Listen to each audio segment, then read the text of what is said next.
So, guys, tell us how the band met and formed the Gorillaz. Oh, hang on. Hair. I've got hair in my throat there. Oh, dear, my head feels very sticky today. Too much ghost wine last night. I didn't know if you tried that stuff, but it's like drinking shots of washing up liquid mixed with paint stripper. Yeah? Sounds like a good idea at the time, but you do pay dearly in the morning. Anyway, right, yes, how did Gorillaz form? Well, I guess this lineup first came together around 1998, because I put loads of bands together before that. Great bands, yeah? All of them should have been enormous. What did you have? You had the Burning Sensations, Durango 95, Kiss and Make Up, Wild Willy Wally and the Wallingtons. Yeah, I was the singer in all those bands. Great stuff. Yeah. Dear Lord. Oh. Anyway, any one of them could have been as big as Gorillaz. But, you know, eventually, I thought it might be time to try out a different vocalist, other than me. Yeah, someone who could actually sing, maybe? Shut it, twerp. See, well, technically, my voice, obviously, is still much, much better than 2D's. But, yeah, I just thought it was time for a change. Change of texture. So, what happened was, I was out one day on a nicking spree, hoisting we call it, on the rob. August 15th, 1997, first time we met. Yeah, like I say, I was out robbing on a nicking spree, yeah, right? And what I had in mind was to crash my car through the front window of this music shop. Uncle Norm's Keyboard Emporium, it was called. It was the local shop, basically, that sold all the keyboards. And what I thought was, I would just crash through the front and then steal a bunch of the keyboards, and form a new band. It was the shop I was working in. So I crashed the car through the window, and it landed straight in 2D's head. Amazing, direct hit. Knocked one of his eyes straight out. Put him in a coma immediately. I got arrested for that, and my community service, my sentence, was to look after this silly sod. I don't know what I did wrong. Obviously, I abused that position and took the opportunity to bully him to within an inch of his catatonic life. So, one time when we were mucking about in a car park in Nottingham, 2D actually went through the windscreen. And I think it was that second car accident that actually brought him back round. Yeah? Because it knocked his other stupid eye out. But I'll tell you what, when he stood up, wow, what an image. Tall, pretty, blue spiky hair. No eyeballs? No eyeballs. I knew that he had to be the front man. After that, everything sort of just fell into place. I found Russell, our drummer, working in a record shop, Big Rick Black's Record Shack in Soho. Everyone had heard of Russell because he knew everything there was to know about hip-hop. He was the rhythm king. And also he was possessed by the undead, ghosty spirit of his dead friend Dell. Good drummer, too. So I kidnapped him and took him over to Kong Studios, which was our headquarters, our isolated recording studio HQ at the time. Yeah, all we needed, right, was a guitarist. Well, we did have one, Paula Crush. But she was rubbish, so we advertised for another. We stuck an ad in the music paper, NME. I can't remember exactly what we wrote. I just know it stated, no hippies. Moments later, there was a knock on the door, and there was this FedEx crate outside. Nothing more. No one there. Just a crate. We opened it up. And inside was Noodle, our guitarist. We were a band. We changed our name to Gorillaz there and then, and the rest is history. Anyway, you should obviously know all this. It's all in Rise of the Ogre, the Gorillaz autobiography. Best book I've ever written. Well, only book I've ever written. Came out a couple of years ago. And do you know what? I think I'll re-release it now. Maybe even update it. It's a fantastic tale. Better than Wordsworth. It should be compulsory in schools. I haven't even read it. Neither have I. So, yeah. Gorillaz, that's how we formed. It's important to get a name right, though, isn't it? I had this one band called This Show Has Been Cancelled. And, well, no one ever came to see us. Pointless, really, so we split up. We did reform briefly about a month later under the name We Have Split Up. But, yeah, well, again, it was just a waste of time. You're an idiot. Shut your face! And who or what are your individual musical influences, and how do they differ from the group's influences? Oh, well, it's all kind of changed now over the years.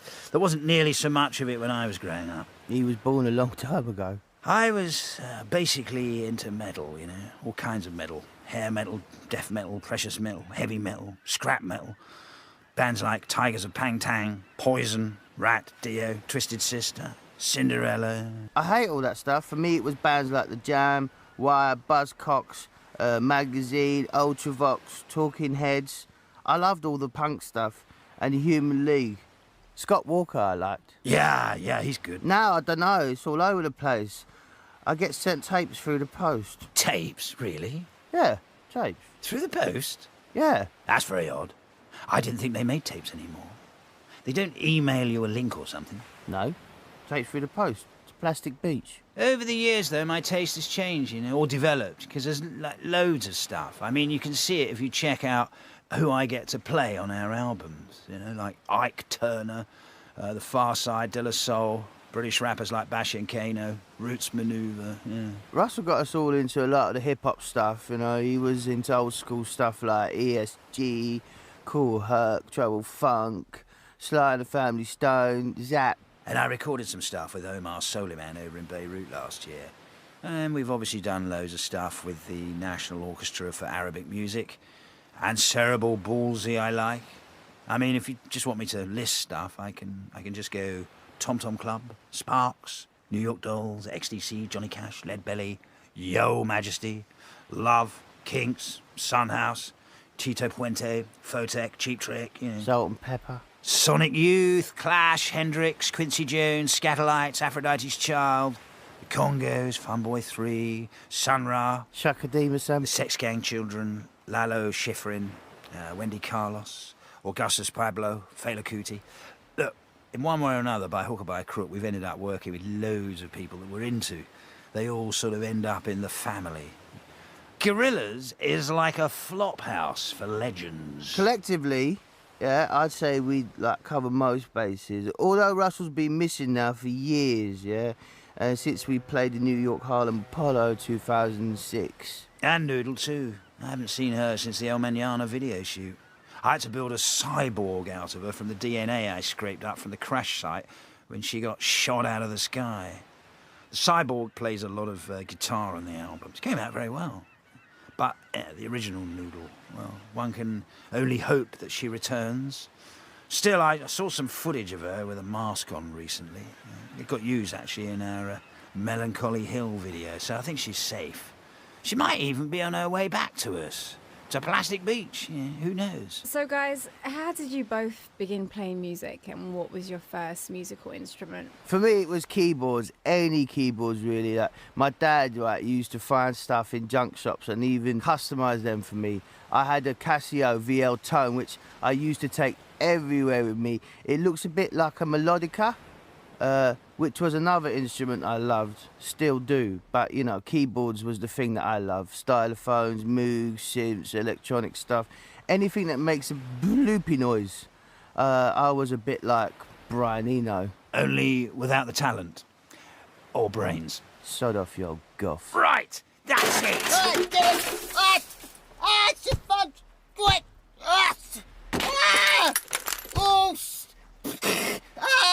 Flipping it! Yes. Now, where were we? Oh, yeah, instruments. Well, everyone knows that bass is best. It's heavy, sexy, and you can rattle the bowels of the earth with it. The one I use today is named El Diablo. It was given to me by Beelzebub, the king of the underworld himself, as a present when I signed my eternal contract with him. I gave him my soul, and he promised to make Gorillaz the biggest band that the world has ever seen. So, yeah, it's all working out rather nicely, really, isn't it? Although you can't really play it, so we keep having to bring in extra bass players. Now, Murdoc, it's been known that you've developed some issues with 2D over the years.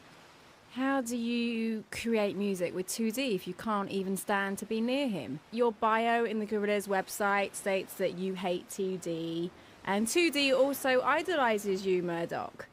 So, tell me, Tell me a bit about that. Well, I admit it's not all plain sailing. I mean, look at him. He's got, well, special needs.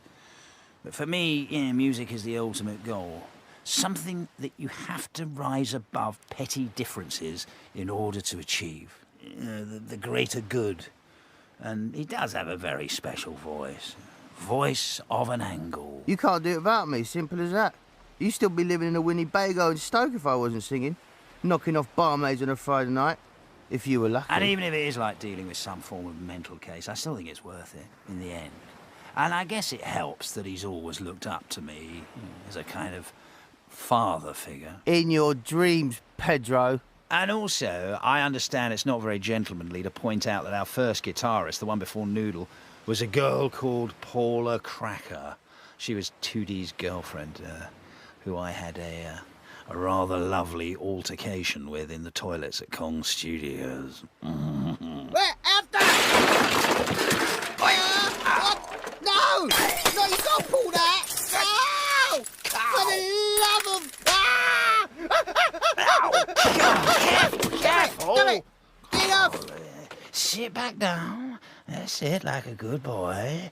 And let's finish this interview, shall we? Just breathe into this rag. Yeah, deep breaths, big gulps. Yeah, there we go. All better now. Shall we continue? And, yeah, I think it might be a good idea to direct the next question at me, not him. And 2D, you were introduced to the Free Tibet campaign by Adam Yauch from the Beastie Boys and have been an avid supporter of the Free Tibet campaign ever since. Describe what this campaign means to you and how you hope to raise awareness with your music. I think, Don't ask him anything serious. I mean, you just get a load of rubbish falling out of his trap. Yeah, the Free Tibet campaign was something that a lot of people threw their weight behind. I mean, I think it's important to lend your position to... But you got to ask yourself, haven't you? Yeah? I mean, how much trouble are these people in if they need 2D? Yeah?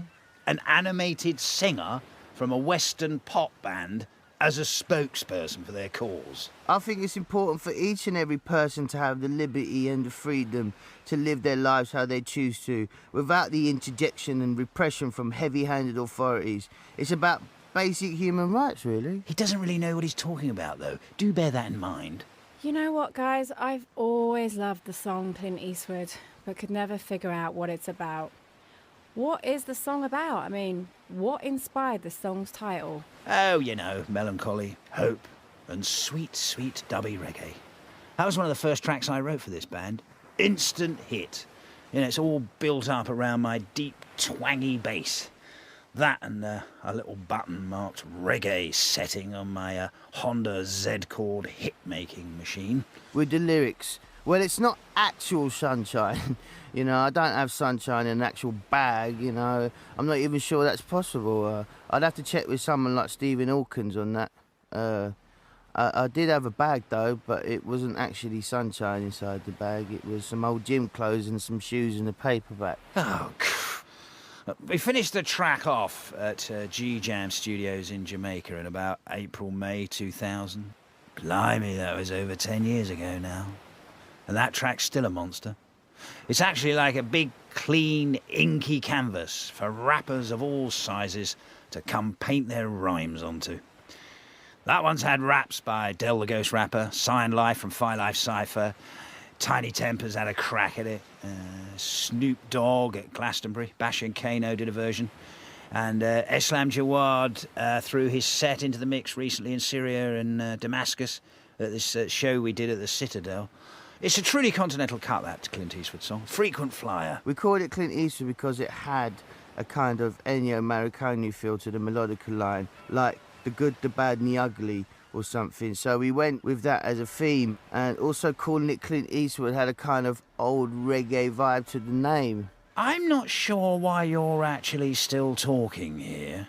I mean, you had nothing to do with that track other than singing my lyrics. The version that the Gorillaz live band are now doing is great. Very heavy, Paul Simone's bass is way better, way heavier than the original now. In fact, we should record it with the proper bass on there, instead of that cod ham-fisted clumping you do. Dirty Harry focuses on a war in the Middle East, yeah, and features the Children's Choir of San Fernandez. What are the song's meanings, and how did the addition of the Children's Choir affected the song's themes? This is one of the first ones Noodle made with Danger Mouse, who took the production wheel for Demon Days, our enormous selling second album. It was built up around an old Gorillaz jam. Russell wanted the drums to sound like something Clyde Stubblefield would put down, or Zigaboo Modelise from the Meters. Instead of just sampling a breakbeat, he'd try and make a beat that people would have sampled from the original hip-hop era. Then we sampled it, cut it up, and made it sound like a breakbeat.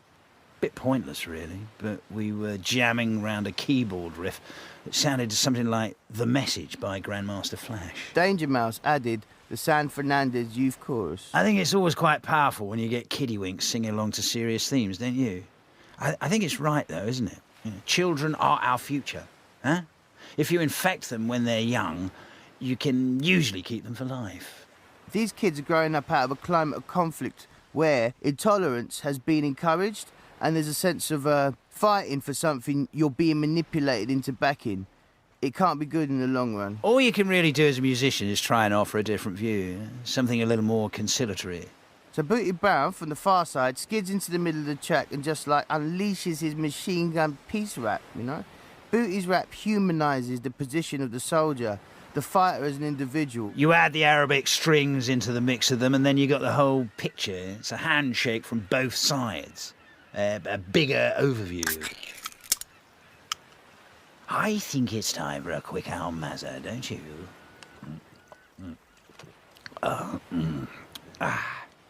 Yeah, the name, though, yeah. I think you're reading too much into it. The song we did, Clint Eastwood, came first, and we needed another hit like Clint Eastwood. So we named the track Dirty Harry, which is a bit like Clint Eastwood. It's only when you look back on it that it seems to have that political connection. Actually, have you got any rum? I'm beginning to come round, and it's not a pleasant feeling, I can tell you, being in focus. Please. Now, one of my favourites, Feel Good Inc., was awarded the Grammy Award for Best Pop Collaboration with Vocals in 2005. Did you feel this song was going to be a major hit when you were recording it with De La Soul? Yeah, Feel Good Inc., yeah. I saw its potential from the very first beat. It was like panning for gold. Amongst the brown, murky waters, I saw this track all shiny and glimmery, shining like a big rock of gold. It said, "Play me, play me!"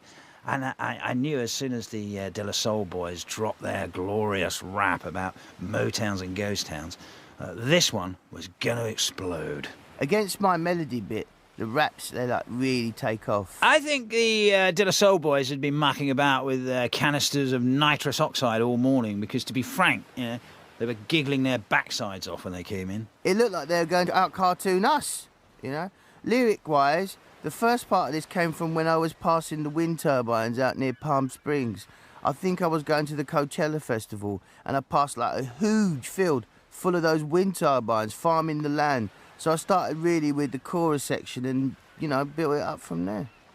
When Mel farm the land, turn forever hand in hand. So let's touch on a more serious note, guys. Kids with guns. I mean, it focuses, you know, on a very serious issue, and the chorus reads, "And they're turning us into monsters, turning us into fire, turning us into monsters, it's all desire."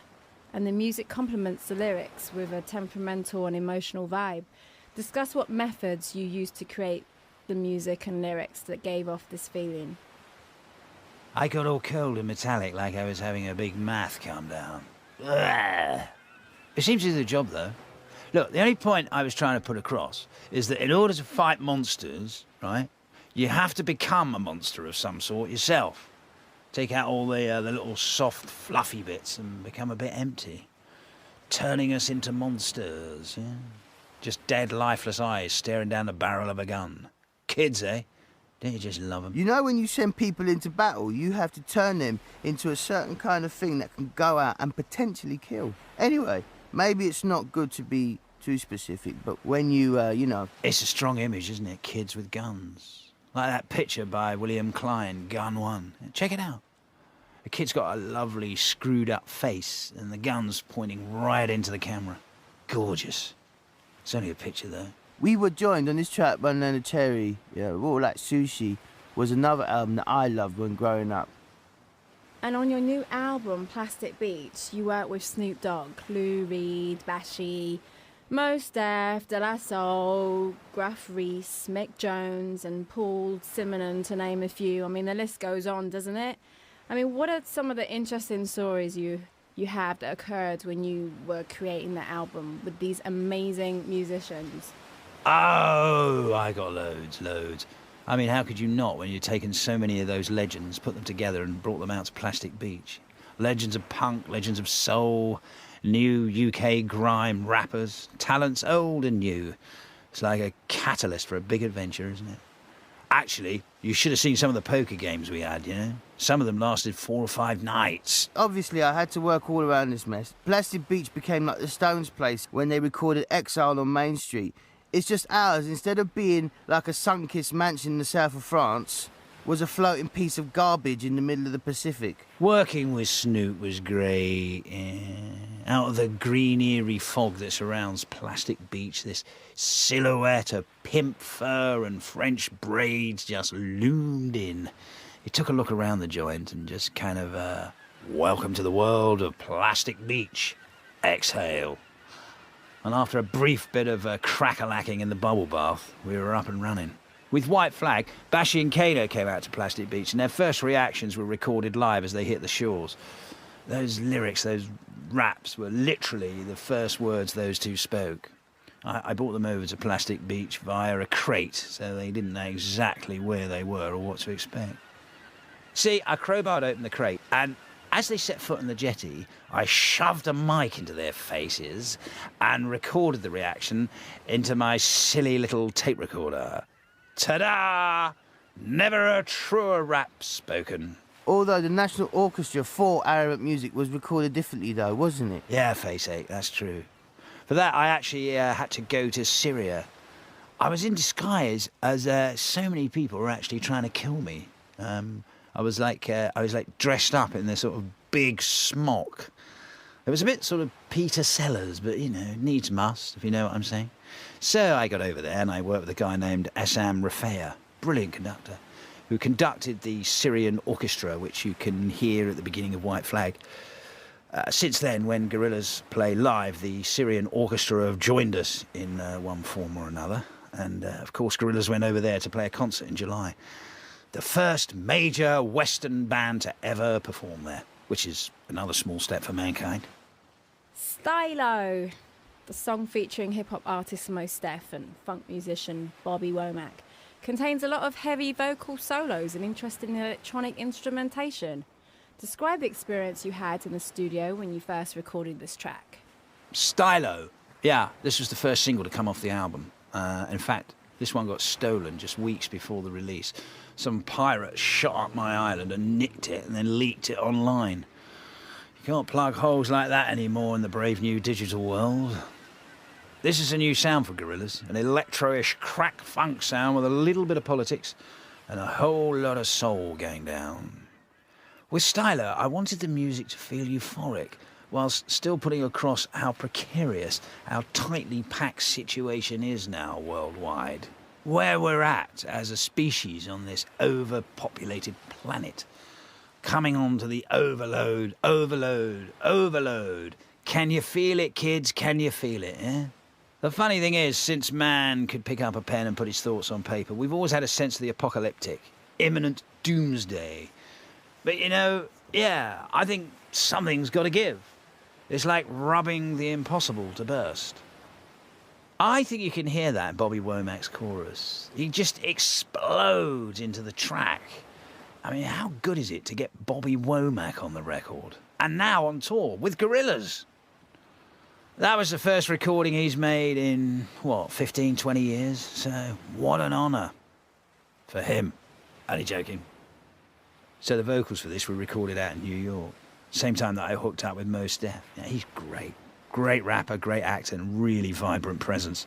Him and Bobby worked really well with 2D here, so the whole track came together. When I first met up with Mose, it was at the Box Club in New York. He wouldn't stop yapping about the boogeyman. I thought it was just the cocktails talking. But Mose said he's a dark entity, yeah? Made up of all the evil in the world. Swirling black shadow with a gas mask for a face. He's at war unto himself.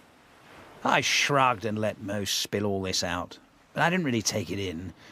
I just wanted Mose on the album, so I put up with it. Turns out that Mose was right. We've got the boogeyman on film now. I'm definitely looking over my shoulder more often. No doubt that's another battle I'm going to end up having. In fact, I tell you where you can see the boogeyman. He turns up in the footage we used for the Stylo video. It's enough to send a chill right down your spine. Look, why don't you top my glass up, stick the record on, and we'll have a little listen, eh? How about that? Your video for Stylo features Bruce Willis as a bounty hunter. Can you summarise the video for us? You know, what was it like to work with Bruce Willis? Yeah, I can summarise it. Someone hired Bruce Willis, or some kind of Willis looky-likey, to try and blow my brains out in the desert. Swine.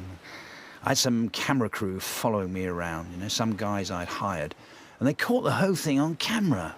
Quite well, I thought. I was next to Murdoc, who was driving. I was like really hungover that day. I remember I was using this kind of clown mask to hide my headache. It didn't really work. And we had Cyborg Noodle in the back. We were minding our own business, tearing through the desert in the black Stylo Camaro. All of a sudden, I noticed I was being trailed by this cop car.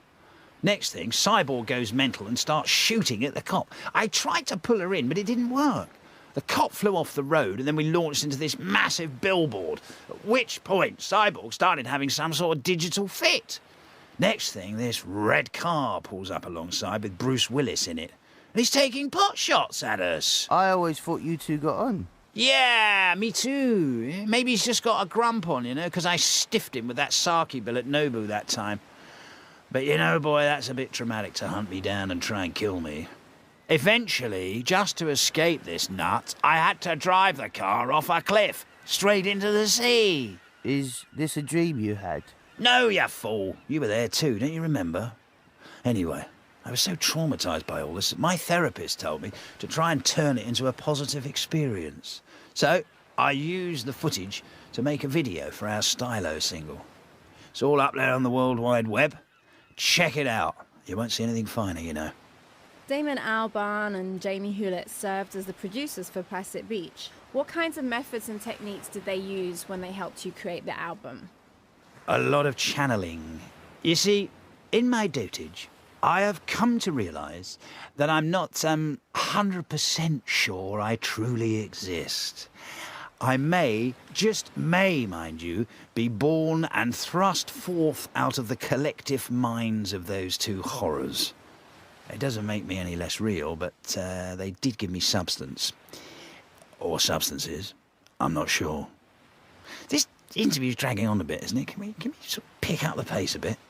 I think Glitter Freeze is one of the most interesting tracks on Plastic Beach. I mean, it's filled with loud electronic synthesizers, features Marky Smith from The Fall on vocals. What was going through your minds when you created the song?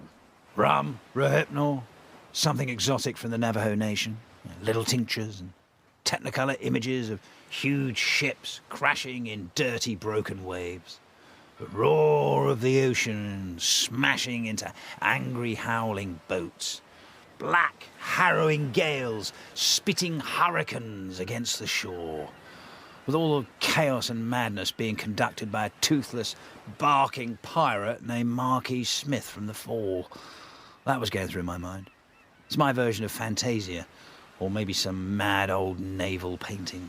It's kind of effective, don't you think? Marky Smith tried to ram raid our island, Plastic Beach.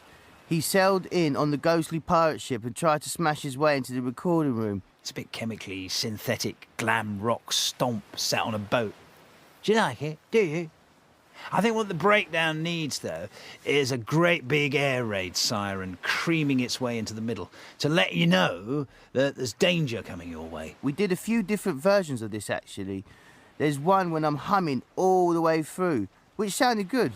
I wonder why we didn't use that one. Yeah, alright! Damn it!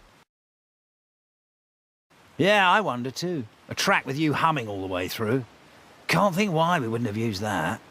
On Melancholy Hill, the video that contains computer animated graphics with additional plastic looking images, I mean, how was this accomplished and how much planning did it take to create this unique music video? I don't know what you're talking about. It's just us in the video. Well, there's a little more than that, you dollop. This is one of Jamie's, yeah? Jamie Hewlett's ideas. He filmed us from where the Stylo video ended. It takes off from that point. So we're still in the shark submarine, travelling towards what for the viewer is an unknown destination. See, I know we're headed over to Plastic Beach. That's when the cyborg noodle went and coughed up that octopus. That frightened the life out of me. If only. Anyway, this is where it gets good. I spotted this lump of rock, you know, this outcrop in the ocean with this manatee sunbathing on it. I'm not sure exactly what I'd taken that day, but the visuals were really strong. I started heading for the manatee in my snazzy little submarine. And then in the video, you can see we got some serious backup, you know. We're joined by a host of other submarines in all shapes and sizes, all travelling to the same destination with me. And in the subs, guess who? My pals from the album. Lou Reed, Griff Rhys, Snoop Dogg, Paul Simonon, Mick Jones and De La Soul. The boys. But then, you know, it gets a bit darker. We can see that the manatee's covered in barbed wire, and it's the boogeyman trying to take the poor creature down under into the murky depths of the ocean. So, yeah, Melancholy Hill. That's a place on the island. The Melancholy Hill of Plastic Beach. It's that feeling, that place that you get in your soul sometimes, like someone's let your tyres down, yeah? A bit deflated. I usually get that around Tuesday morning. Clears up again maybe Thursday and I'm ready to start all over again.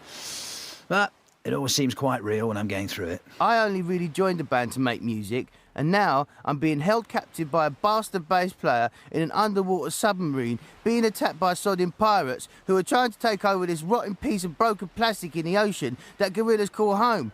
All this just to make a video. It's making me want to die. But okay, yeah. Despite the obvious trauma involved, this has to be the best Gorillaz video yet. A noodle, the real noodle's back. I don't know where she is, but this footage shows her being shot at and then escaping into a lifeboat. It's definitely her, though. And Russell's in it, too. I don't know what he's been eating, but he is giant. Giant! Your music videos tend to have a heavy amount of digital production and computer-generated graphics. So how did you begin to create these videos, and what methods and technologies did you use to create them? There's a variety of methods. Sometimes I just get our video director of choice, Jamie Hewlett, and say, look, this is the idea, okay? Other times he's had to listen to the track and he'll sketch a couple of ideas out. Sometimes we'll meet up and talk about it. Sometimes.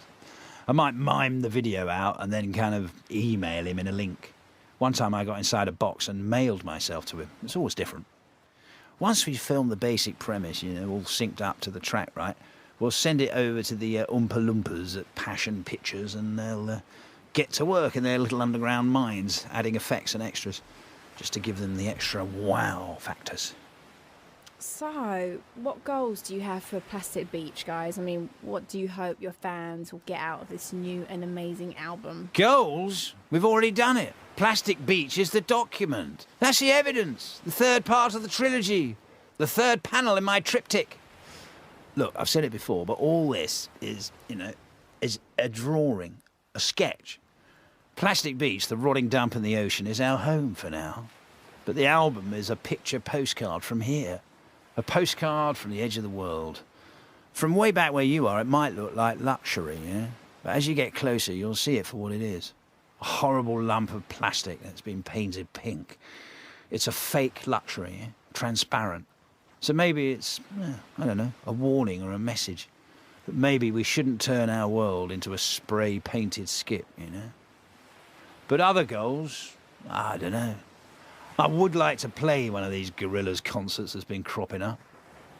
You know, it's quite possible that what happened all those years ago is that Damon Albarn and Jamie Hewlett conjured us, Gorillaz, up.